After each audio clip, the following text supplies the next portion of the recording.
तो चलिए आज बात करते हैं रॉबर्ट कियोसाकी की उस किताब की जिसने लाखों लोगों की सोच बदल दी, रिच डैड पुअर डैड। इसमें पैसे को लेकर दो बिल्कुल अलग मतलब जमीन आसमान वाली सोच की कहानी है। कहानी के दिल में हैं दो पिता।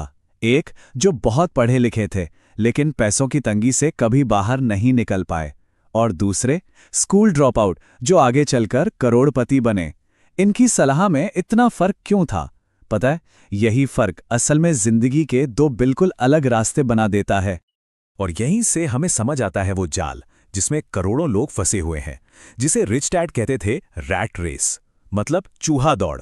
सोचिए, एक गधे के सामने छड़ी पर गाजर लटकी है और वो बस उसके पीछे भागे जा रहा है, भागे जा रहा है, भागे जा रहा है, लेकिन गाजर हमेशा थोड़ी आगे रहती है। कुछ ऐसी ही है ये रैट रेस। अब सवाल ये है कि इस जाल से बाहर कैसे निकलें? इसका जवाब इस आइडिया में छिपा है। रिच डैड कहते थे कि अमीर पैसे के लिए काम नहीं करते, पैसा उनके लिए काम करता है।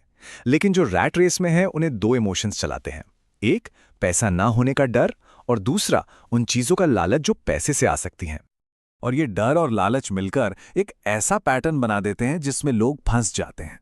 देखिए, होता क्या है, पहले नौकरी मिलती है, फिर तनख्वाह आती है, लेकिन जैसे ही इनकम बढ़ती है खर्चे भी बढ़ जाते हैं, है ना?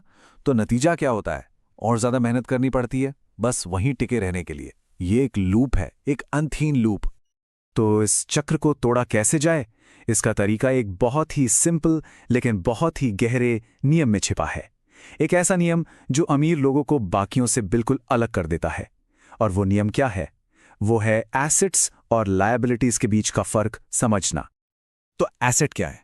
बहुत ही सीधी सी परिभाषा है, कोई भी ऐसी चीज जो जेब में पैसा डाले, बस। जैसे कोई घर जिससे किराया आ रहा हो, या फिर ऐसे स्टॉक जिनसे डिविडेंड मिल रहा हो। और लायबिलिटी ठीक इसका उल्टा, कोई भी ऐसी चीज जो जेब से पैसा बाहर निकाले, जैसे कि कार का लोन, क्रेडिट कार्ड का बिल, या हाँ, वो घर भी जिसकी ईएमआई जा रही हो। लेकिन बात सिर्फ इन डेफिनेशंस को रटने की नहीं है। असली खेल तो ये समझने का है कि ये दोनों चीजें, एसेट और लायबिलिटी, पैसे के बहाव को मतलब कैश फ्लो को कैसे कंट्रोल करती हैं। और यही चीज किसी की भी फाइनेंशियल किस्मत तय कर देती है।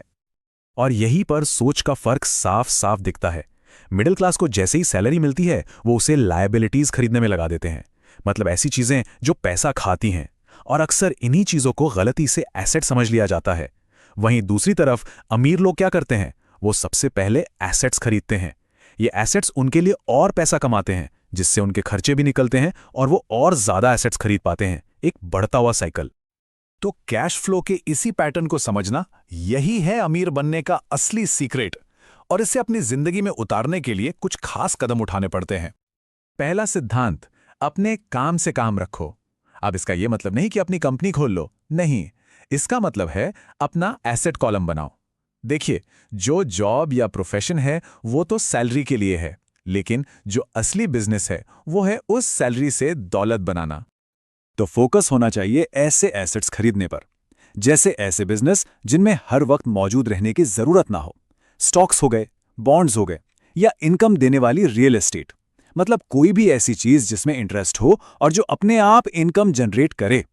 ऐसे इनकम सोर्स जो जॉब पर डिपेंडेंट ना हो। अब आता है दूसरा सिद्धांत, सीखने के लिए काम करो, पैसे के लिए नहीं।